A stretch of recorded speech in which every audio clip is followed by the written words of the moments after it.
Hello सख्यानो, शुभ सकाळ। आज मी तुम्हाला गूळ आणि शेंगदाण्याचे उपवासाचे लाडू करून दाखवणार आहे।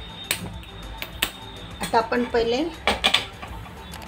त्यासाठी शेंगदाणे एकदम क्रिस्पी भाजून घ्यायचे। एकदम ते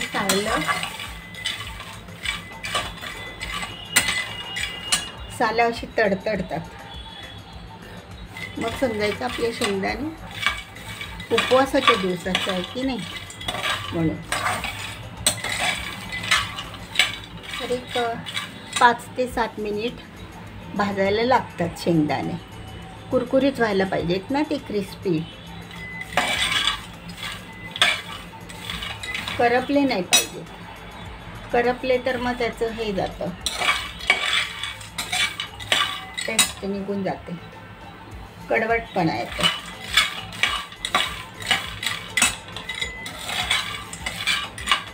एका बाजूला मी हा गुळाचा कच्चा पाक करायला ठेवला आहे। म्हणजे आपल्याला पाक पण नाही करायचा, फक्त गूळ विरघळवून घ्यायचा आणि त्याचा कच्चेपणा जाण्यासाठी तो मी विरघळायला ठेवला आहे। तर हे प्रमाण कसं आहे बघा, अर्धा किलो शेंगदाण्याला अर्धाच किलो गूळ लागतो। तर तुम्ही हा केशरी गूळ घेतला तर कलर छान येतो ऑर्गॅनिक गूळपेक्षा।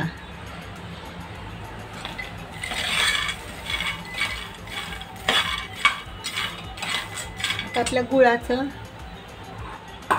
कच्चा पाक झालेला आहे जवळजवळ, बघा पाक पण झालाय आणि शेंगदाणे पण जवळजवळ त्याची सालं आपणच ती तडतडतात। मग समजायचं शेंगदाणे चांगले भाजले।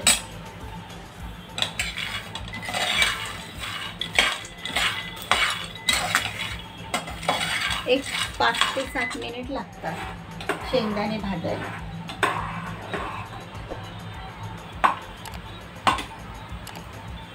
त्याची मग तुम्ही सालं नाही काढली तरी पण चालते, कारण सालामध्ये पण कॅल्शियम, विटॅमिन्स वगैरे असतात।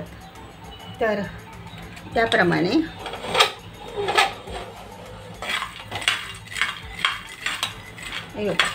आता ही सालं आपणच फुटतात, म्हणजे शेंगदाण्यापासून वेगळी होतात। म्हणजे तो शेंगदाणा चांगला भाजला असं समजायचं। आता आपल्या गुळाचा पाक पण झालेला आहे। तर आता हे थंड करून आम्ही मिक्सरला लावून घेते।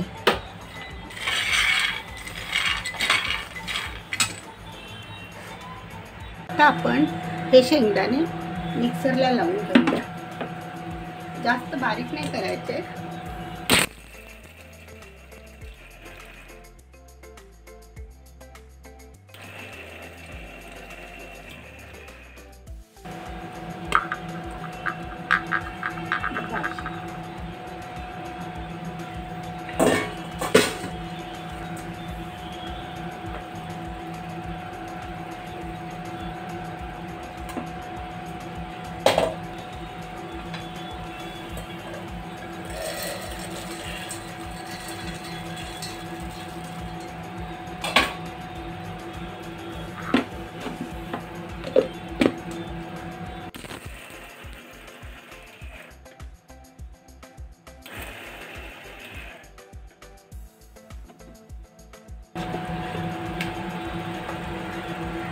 अशा पण थोडे जाड बारीक अशी करून घ्यायची सगळ्यांनो। तर आता हे आपले असे शेंगदाणे तयार आहेत। म्हणजे थोडक्यात आपली ही भरड, शेंगदाण्याची भरड तयार आहे। आता आपण त्यामध्ये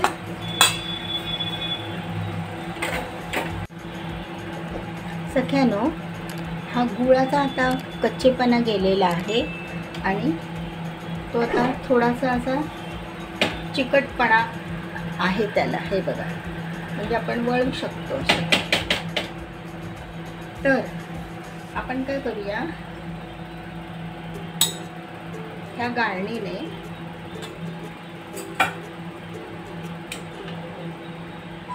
तो गूळ गाळून घ्यायचा। कचरा वगैरे असतो त्यामध्ये. बघा असं गाळून घ्यायचा गूळ.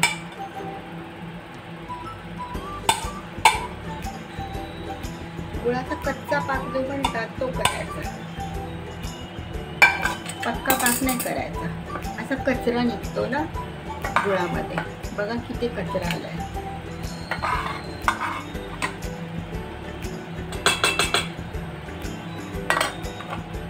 आता हे मिश्रण एकत्र करायचं. त्यामध्ये 2 चमचे वेलची आणि जायफळ पावडर घालूया. गुळ आहे ना त्यामुळे.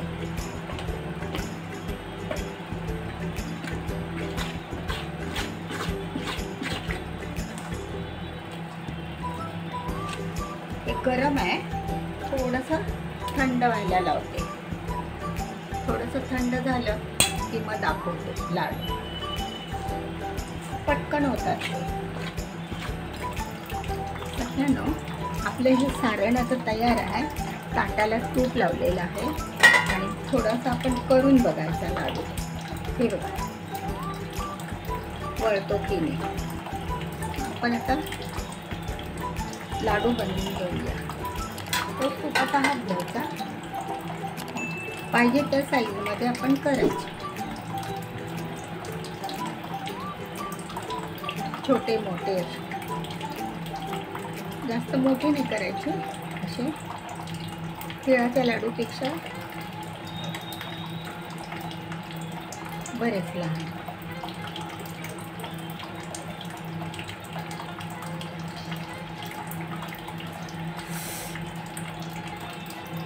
गरम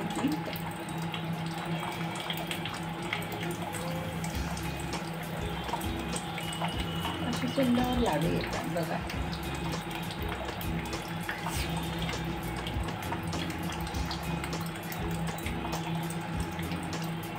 अशा प्रकारे खूप गरम आहे. गरम गरम द्यायचं नाही, हाताला चटका बसतो.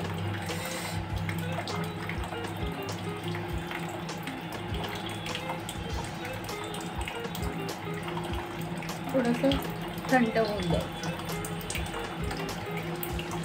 नंतरच करा.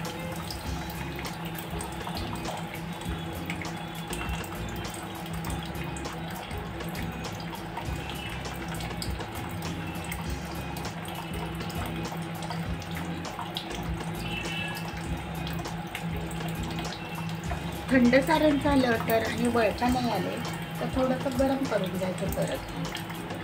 असं गरम करत करत ते करावे लागतात, तरच ते चांगले येतात. अशा प्रकारे आपण आता सगळे लाडू करून घेऊया. थोडंसं थंड होत आलं खूप छान येतात बघा.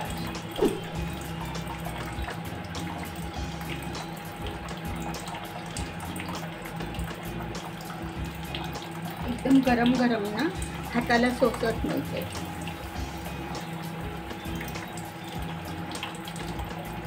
आणि त्याचा शेप पण मग ते बसतात खाली. तर अशा प्रकारे आता आपले सगळे लाडू मी बनवते